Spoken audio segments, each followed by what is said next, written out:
Hey there, friends. It's another week in the shop, but a little different this week. So Brittany and I have both been a little under the weather, and we didn't get a ton of work done on the Samaritan, so we don't really have a build update for you, but we have an idea that we've been wanting to try for a long time. We're going to give it a shot, see how you like it. We're going to watch one of our old videos, or I'm going to watch one of our old videos and do a little director commentary. I don't frequently go back and watch my old videos, so this will be a real treat. Going back 4 years now to when The Force Awakens came out, and I made Rey's blaster. I knew I wanted to make something from Star Wars, from the new movie, and I wanted one of the new things, and her blaster was really kind of one of the only new, neat things that captured my fancy. So I made one. It was also one of the first 3D printing projects I did using the Dremel Idea Builder. So that's the context. The video is about 10 minutes long. I've got it queued up right here. Why don't we watch it together and I'll give you some insight into what it was like to both build the prop and make the video. Here we go. Boop. Oh, trying to be Dirty Harry. Tell me, do you feel lucky, rebel scum? Well, do ya? Do ya? I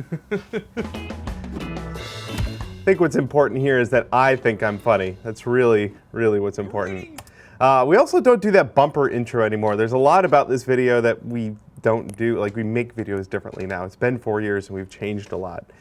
So we don't really do that like intro bumper thing. This is very novel to watch again. Fellow makers, I'm Bill Duran down here in the shop, and I made Rey's blaster from the new Star Wars movie, The Force Awakens. Just like, well, just about everyone else on the planet, I really enjoyed the new Star Wars movie, and of course I wanted to make something from it. Of course I did. It's no secret that I'm a big fan of space guns, so yes, I Rey's am. LPANN-14 blaster pistol seemed like the obvious choice. It really was. So interesting thing too, obviously this is back in the old basement. We don't work out of that basement anymore. This was my office, and now that room is my workout room. So it's a little fun behind the scenes for you. And of course, I'm gonna show you exactly how I did it. But first, I really want to inspire you guys to try and make one of these too. So to help you along the way, I made a free set of blueprints that you can download. There will be a link down in the description. Go grab those, print them out, and give it a try. And secondly, most of my job was done using my 3D printer. That doesn't mean you need a 3D printer to do it yourself. You can use a whole bunch of different mediums and techniques to try it out. I have a video on... This is something we try and do a lot of, and we've always tried to do a lot of, is present people with a lot of different options for how to make stuff. I don't ever want people to think that the way that I've built something is the only way to do it. And by this point, even though it was 2016, we had a couple hundred videos out already that I could reference. So instead of showing how to make this gun out of MDF, I can just say, hey, go check out this other video using those techniques. This was really kind of when we started being able to take advantage of our library of videos, still give people enough information, but then give them further viewing if they wanted to go dive deeper into different techniques. So I'm really happy that we were able to do it in this video. And since putting the video out, I've seen many, many people make Rey's blaster from our blueprints in a variety of materials with a variety of techniques. So I think it did the job. It worked. Making space guns from MDF, you can check that out. And I also have... Also, in the video here, the sniper rifle that I made is from Halo, and I made it way too small. I know that now. a really good one on making guns from EVA foam. So don't let the limitations get you down. This can be done for an extremely cheap price with a variety of techniques. All right, let's get cracking on the build. So we are like, I don't know, almost 2 minutes in, and I haven't done any building yet. Nowadays, when we're filming, we try and get like right to the building as soon as possible, and all the relevant information that I just presented in this video, we usually save for the end now, because we know that the people who want that information, who are going to follow along, those are the kind of people who are willing to wait until the end to get the good stuff. Just an interesting insight, seeing how we kind of build our videos now versus back then. Oh my goodness, I made this in 123D Design. You can't even get that software anymore. After gathering reference images from Google Image Search and the Replica Prop Forum, I got to 3D modeling all of my parts. Now, most of these pieces were done up in 123D Design, a free and easy CAD tool from Autodesk. I modeled the gun in several pieces specifically designed for 3D printing and mold making, and for the less geometric pieces, like these grips on the side of the gun, I used Maya and some good old-fashioned polygon modeling. Some parts were left out intentionally, specifically all the screws. Yeah, a lot of the design work on this was considering that I was going to make a mold of it. The 3D files for this, I thought about having, since put this video out, thought about giving out those files in case anyone else wants to print them. My stance on giving out files has kind of changed over the last couple of years. However, the files for this, I looked at them, the 3D files, they're a mess. Like I said, this is one of the first 3D printing projects I did. And if I gave those files out, I'd probably spend most of my time fielding customer service questions. The good news is, as a 3D printing, like as a first 3D modeling project, with the exception maybe of these grips, everything else is a pretty basic operation if you're going to learn Fusion. So it's a really great project to get started learning 3D modeling. It makes way more sense to just source all of the real hardware than to model and print out any tiny details like that would need to be cleaned up later. The files were prepped and printed out. Using real hardware like that is also something I try and continue with all my future 3D printing, or really any of my prop work. My Blade Runner blasters back there all have real screws in them. People make them already. They're metal and they're really cheap. So if you want to use the real thing, it's going to look legit and you don't actually have to make those parts. Using my Dremel Idea Builder in a PLA plastic. This took several tries to get some of the pieces just right. PLA. That's exactly what 3D printing is good at, rapid prototyping. For example, the grips, it took me 3 tries to get them right. Then all of these... You will notice that the hands in this part of the video are not mine. Those are Brittany's hands. Britt did most of the sanding on this. Thanks, Britt. Welcome. Britt's amazing. It's also PLA. We print mostly in ABS nowadays, mostly because it's easier to sand. But the Dremel Idea Builder didn't get hot enough to be able to print in ABS. These 3D printed pieces were sanded down smooth with a 220 grit sandpaper by hand. Whee! When I was happy with the finish, everything was hit with some really nice filler primer to help remove any remaining 3D printer texture. Then it was all sanded. Again. And once I was happy with that, I did one more final pass with a normal primer and some wet sanding to get the surface all pretty for mold making. Once again, that's Britt's hands doing that wet sanding. It looks phenomenal. And you can see too, the blue tape is actually a sprue I added to the model. So I have a little bit of headroom when I'm pouring my resin for bubbles to get out. It's probably more than I needed, but it worked really well. Before I poured all of the liquid rubber goo, I went in and added all of the real screws. I simply drilled out some holes for them with the drill press and then screwed them in using a little bit of super glue to make sure they wouldn't try to escape. The trigger was a pretty simple little shape, so I made that on my laser cutter using a piece of acrylic plastic. I had to modify the handle a little bit, both to adjust the thickness because I had... Good example, the handle. I don't know what I did wrong. I 3D modeled it like 5 millimeters way too wide, and instead of fixing the 3D file and reprinting it, I just hacked part of it off on the bandsaw. I do this frequently. Now, like with Ray's blaster, Ray's, the lightsaber from the last movie, I couldn't do that because I knew I was going to give away the files and I didn't want people to have to like bandsaw part of it after they printed it. So I went back and fixed the files when I did that. But for this one, I never fixed them. Example why the 3D files for this are just a mess. 3D modeled it just a little too wide, but also to accommodate the trigger. Now I wanted these pieces to be cast separately, so I used a Bondo squish method to make a cavity for the trigger to live in once these pieces were cast. The print direction on some of the gun really pieces well. didn't leave me confident that the circular details would have remained perfectly circular, so I widened them out with a drill press. Since this punched into the infill on the prints, I had to go back with some epoxy sculpt to fill and clean up the work. Once it cured, I was able to sand it all smooth.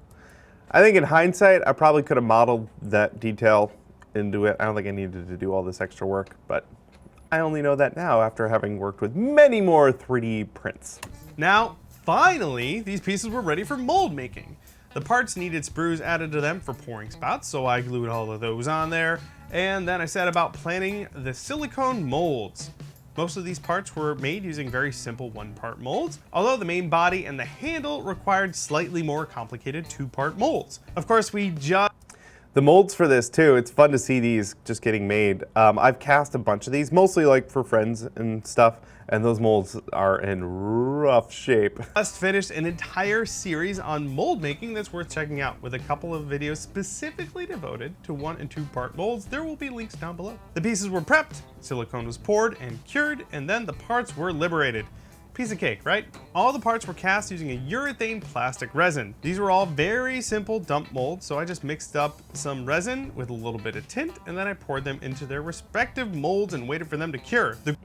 Yeah, those are pristine. Like, that's the first time pouring resin into those molds. They would never be the same again. Grips were done in a slightly different way. I used a That's the head there. It's my buddy Brian Ibbett. I don't know if you guys follow Coverville, but and I don't know why his face sticker is there, but shout out to Brian Ibbett. resin that cures jet black, thus negating the need to paint these parts later. When they were cured and pulled from the mold, I sanded off the sprues and then wet sanded the surface. I took them to a 1200 grit wet sand, and then I polished them up with some plastic polish. This is a technique I like to do whenever I can. If the piece can be cast in the color it's going to be in the final output, and you don't have to paint it, like, that's awesome. The project I'm working on right now, I can't quite talk about yet. Part of it, I did it that way, so the parts come out of the mold, they don't need any paint, I just do a little bit of weathering and they're done. Finally, I added a couple of real screws to complete the grips. The remaining Actually, quick side note, if you watch the show The Orville, my buddy Frank and his team did a bunch of stuff for that show, but for their uniforms, they have the sort of shoulder insignias and whatever. Those are made that way. The colors on those are intrinsic to the resin. So they would pour a little bit of resin of one color on different areas of the mold, let that kick, and then pour a different color over it, and then pop it out. This thing can get slapped on a costume, doesn't need any paint, and the paint or color will never wear off because it's built right into the plastic.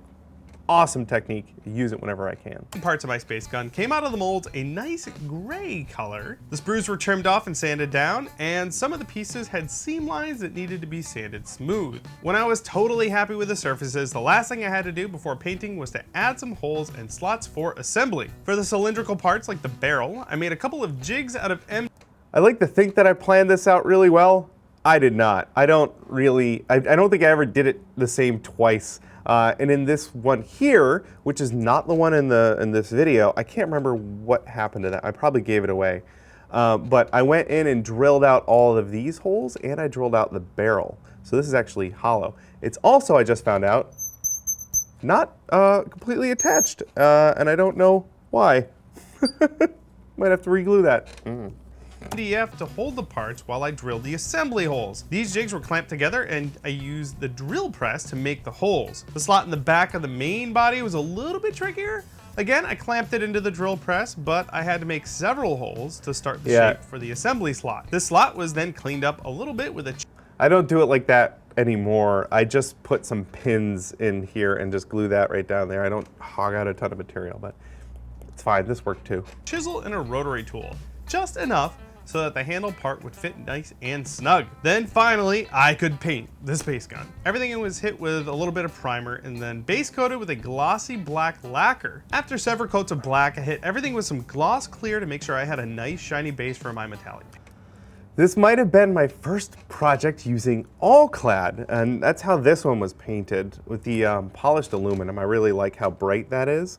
However, figuring out how to make that paint look as good as possible took quite a bit of practice, and this being my first try, I didn't quite nail it. I actually did an article over on tested.com talking about this specific finish on this specific prop. If you want to know more, head over to Tested and look up Ray's Blaster. Paints. When that was dry, I applied the polished aluminum lacquer, achieving a nice shiny metallic finish. This finish was sealed with that gloss clear to protect it, and when it was dry, I could finally put the gun all together. The parts were glued up using a 5-minute epoxy. This gave me a little time to snug all the parts together and make sure that they were lined up correctly. The grips. Man, two things about that. One, assembling a prop like that is so much fun. It feels like putting an awesome new toy together. But two, like, we don't film like that anymore. We don't really film time lapses. The thought of just having a camera pointing at the workbench while I do a thing just seems so weird to me. I don't know how apparent the changes in our video format are to you, but man, they are very apparent to me. I'd be interested to hear your feedback. Do you guys notice how we've changed our video style over the years? Please let me know.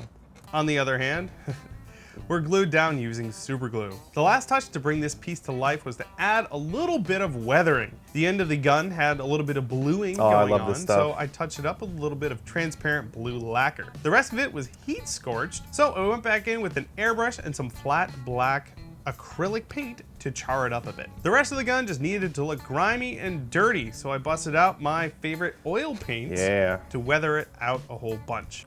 I learned on this project many things. It's my first time using all clads, and the oil paints, at least the oil paints I use, if you put them directly on the bare lacquer, that all clad lacquer, it will strip it. And there probably aren't any examples. I did a good job sealing it on this one, but on one of these that I did, there were spots where the weathering paint rubbed right through the finish back down to the black. And I learned that then, and I know that you must seal the all-clad very well. I use their aqua gloss to seal it. Then you can weather it once that's dry, willy-nilly. And that's what I'm doing here. Mostly using black and brown paints, I smeared on lots of the goo in all of the nooks and crannies, and then I used a paper towel to wipe most of it away. I repeated this process over the entire gun. This left the metal finish looking really greasy, adding that last bit of realism to our space gun. Ta-da! Ray's blaster is finally done, and I am pretty stoked about it. Filmed in our creepy shed in our backyard, if you guys remember that. There's something about how that greasy, grimy oil paint makes the metal look more metal, if that makes sense. That dark sort of greasiness really sets off the shiny paint to help it look more metallic, and I love how it turned out. I really do hope you guys try and make your own. Like I said, I have a free blueprint file in the description down below. It's got one big view of the entire gun and then a couple more pages that are formatted to print out on a letter-sized printer at the correct scale. Very good. Oh, and let's pause it on that face. And before you ask, no? I think that's it for the video. The rest of it's just me plugging our website and everything. But yeah, that's one of our old videos. We made that about 4 years ago. And I'll tell you what, still very proud of it. Very proud of the project. I love how this thing turned out. And it's really, really cool and fun to go and see how we've changed and grown over the years, specifically how we make our videos. The thing I noticed immediately is how little footage we actually shot for this. The way I used to do it is I'd just have the camera follow me around and I'd set it up and I'd record while I do a thing. And then after all of that was finished, I would then write down an outline, and then in this example, I'm sitting in the office recording myself basically reading a script. It's very likely that just off camera is an outline. In fact, I noticed myself looking not at the camera, so I might have been looking at the outline to make sure I hit all my bullet points. But that's basically how we used to make our videos. I'd then just do sort of a voiceover while I show all the work being done. Nowadays, we have Britt filming while at work, real time, and we try and capture everything as it happens for real. It's just more fun for us that way. Hopefully they make videos, filming that way makes videos that you guys enjoy more. Anyway, that was my little director's commentary. If you guys have any questions or critique or comments about this weird experiment we're doing, let me know down in the comments, especially if you'd love to see it again or see us do a director's commentary again, please let me know. That's gonna do it for me from the shop this week. We're gonna keep plugging on the Samaritan next week, and I hope you're looking forward to seeing more from that. All right, that'll do it from the office, actually. We'll catch you next week. Take care, everybody.